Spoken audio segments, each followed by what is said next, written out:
इससे बड़ी ट्रेजेडी क्या हो सकती है। और इनको हम मिलिटेंट कहते हैं। जो एक निहत्ती लड़की पे जो स्कूल तालीम फराहम करने जा रही है हमारे बच्चों को, उस बच्चे को कोई मारे उसका मिलिटेंट कहेंगे? तो फिर टेररिस्ट किसको कहेंगे? मैं खासकर मैंने इससे पहले भी हाथ जोड़ के मीडिया फ्रेटर्निटी से गुजारिश की, please call terrorist terrorists. Militant जो है ना, अगर वो मर्द का बच्चा होगा वो आर्मी या पुलिस से जाके लड़ेगा। मक्खनलाल बिंद्रू ने क्या बिगाड़ा किसी का? वीरेंद्र पासवान गोलगप्पे वाला था, क्या बिगाड़ा? दीपक चंद ने क्या, इस बेटी ने क्या बिगाड़ा?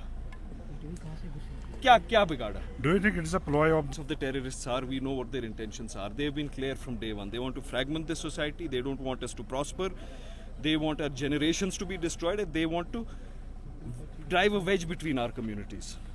But I want to tell them something categorically.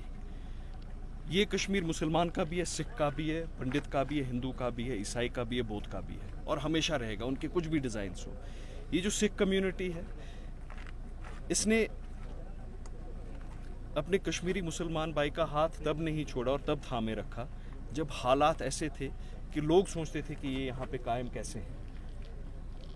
So we owe them a lot. And whoever has done this, he needs to be hunted and he needs to be brought to justice swiftly. मेरी police से गुजारिश रहेगी that take all possible measures to prevent anything like this happening again. Take this very seriously.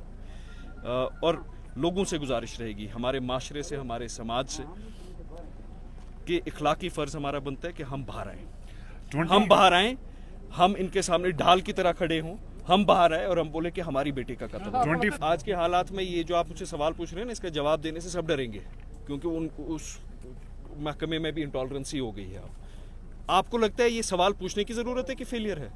दिन दहाड़े किसी school में जाके 2 teacher execute होते हैं। बिंद्रू मेडिकेट की लोकेशन आपको पता है, ये सबको पता थी that if chemist will be targeted 2-3 हफ्ते से, और ये अयान बात हो गई है, देयर वर इनपुट्स। आपको कहीं पे विजिबल प्रेजेंस दिखी पुलिस की उन इंस्टॉलेशंस पे? सो आई होप, और मेरा पूरा यकीन है एलजी साहब पे, वो बहुत सेंसिटिव है और इन चीज़ों से उनका बहुत दिल दुखा होगा, और मेरी पूरी उम्मीद है he will take cognizance of this and review the things the way things are happening in Jammu Kashmir police, specially in Srinagar.